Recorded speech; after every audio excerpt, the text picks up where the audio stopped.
होगी तो अपनी चाल में कामयाब। एक अच्छा खासा घर तोड़ दिया तूने अपनी जलन की वजह से, निकाल दिया तेरे भैया भाभी को घर से बाहर।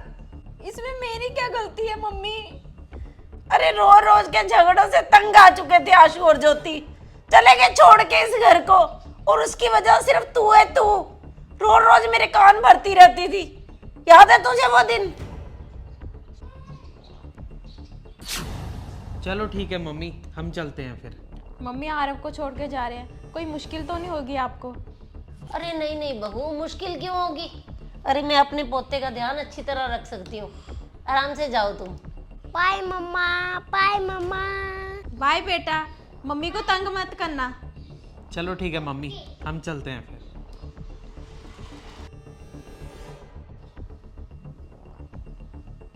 अरे मम्मी, आपको क्या जरूरत थी इसे घर पे रखने की?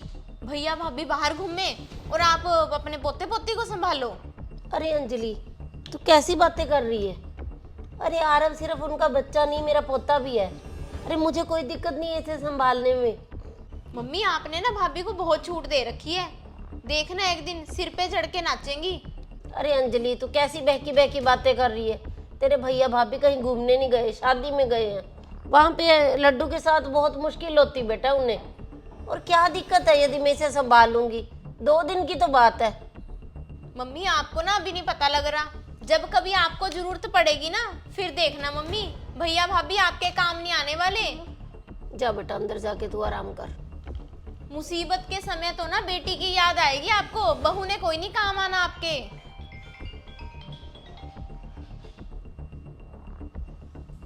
हेलो, हाँ जी, मैं घर पे ही हूँ। वो सेट तैयार हो गया तो भेज दो, आप घर पे ही भेज दो। ठीक है। सेट? मम्मी किसके लिए सेट बनवाए जा रहे हैं?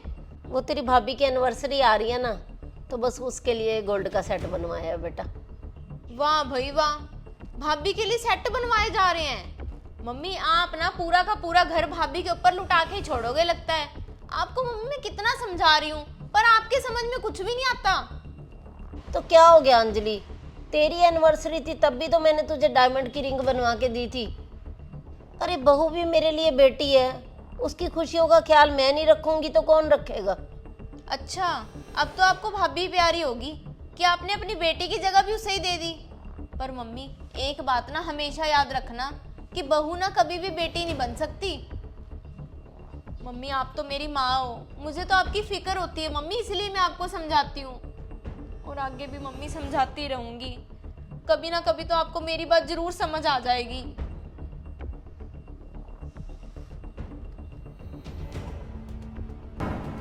अरे इतने बड़े घर में ना अकेली रह चुकी हूँ मैं, धन दौलत नौकर चाकर सब कुछ है, और तू तू अपनी माँ के कान भरने तो रोज आ जाती थी।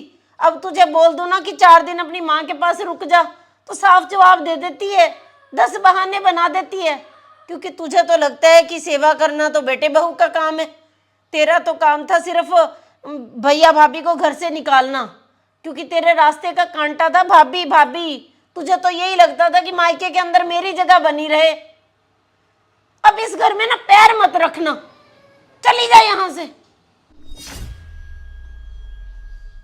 ठीक है मम्मी, नहीं आऊंगी। अरे आज मुझे ना एक एक करके अपनी सारी गलतियां याद आ रही हैं। मैं आज ही बहू को फोन करती हूँ और माफी मांग लेती हूँ और उसे बोलूंगी कि घर पे आ जा।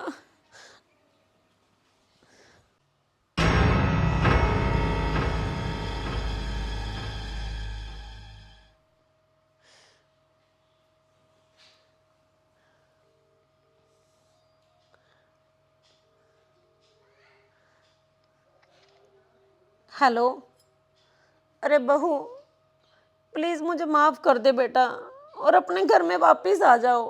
मेरे से बहुत बड़ी गलती हो गई है, मुझे मेरा वही हंसता खेलता परिवार वापस चाहिए बेटा। हाँ मम्मी जी, हम घर वापस आ जाएंगे। पर मम्मी जी मेरी ना एक शर्त है, अंजलि हमारे घर में कोई दखल ना दे, अपने मायके जरूर आए, खाए पिए और अपने ससुराल वापस चली जाए। इससे ज़्यादा उसे दिमाग लगाने की कोई ज़रूरत नहीं है मम्मी जी। आप ये बात ना समझा देना। अगर मम्मी जी मैं समझाने लग जाऊंगी तो उसे बुरा लग जाएगा। हाँ मम्मी, हमें ना बहुत चिंता रहती है आपकी कि आप कैसे रह रहे होंगे, और हमें तो ये भी चिंता रहती है अगर आपको कुछ हो जाए तो हम अपने आप को माफ़ नहीं कर पाएंगे मम्मी। अंजलि की वजह से जो घर में परेशानी आई है ना मम्मी जी, वो दोबारा ना आए, इस बात का ना ध्यान आपको ही रखना पड़ेगा मम्मी जी। हाँ हाँ बेटा, अब हमारे घर में किसी की दखल अंदाजी नहीं होगी। हम जैसे पहले प्यार से रहते थे ना, वैसे ही मिलजुल के रहेंगे बेटा। बस तू जल्दी से घर वापस आ जा, मैं तुम्हारे लिए बढ़िया सा खाना बना के रखती हूँ। हाँ मम्मी जी, हम थोड़ी देर में ही घर वापस आ जाते हैं। हाँ बेटा ठीक है।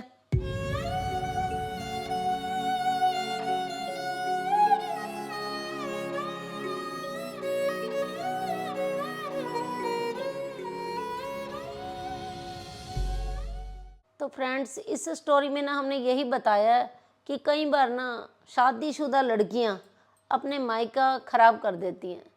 उन्हें क्या होता है कि भाभी के साथ जलन होने लग जाती है, उनको यही लगने लगता है कि हमारी जगह ना कम हो रही है। तो वही ऐसा नहीं सोचना चाहिए। यदि तो मायके के अंदर कोई भैया भाभी ना हो, फिर तो बेटियों का बनता है कि माँ बाप की सेवा करे, उनकी देखभाल करे, उनकी फिक्र करे। परंतु अगर उनके भैया भाभी उनकी देखरेख कर रहे हैं माँ बाप की, तो बेटियों को यही चाहिए कि अपने ससुराल में अपने सास ससुर को देखे, अपना परिवार संभाले। और दोस्तों, कमेंट करके मुझे ज़रूर बताना कि किस किस के घर में नंदों की ऐसी दखल अंदाजी होती है। तो स्टोरी अच्छी लगी हो तो शेयर ज़रूर कर देना। और Manchanda family blog, Anjali Manchanda, mister and Mrs Manchanda और वनीता मनचंदा को फॉलो ज़रूर कर लीजिए। बाय।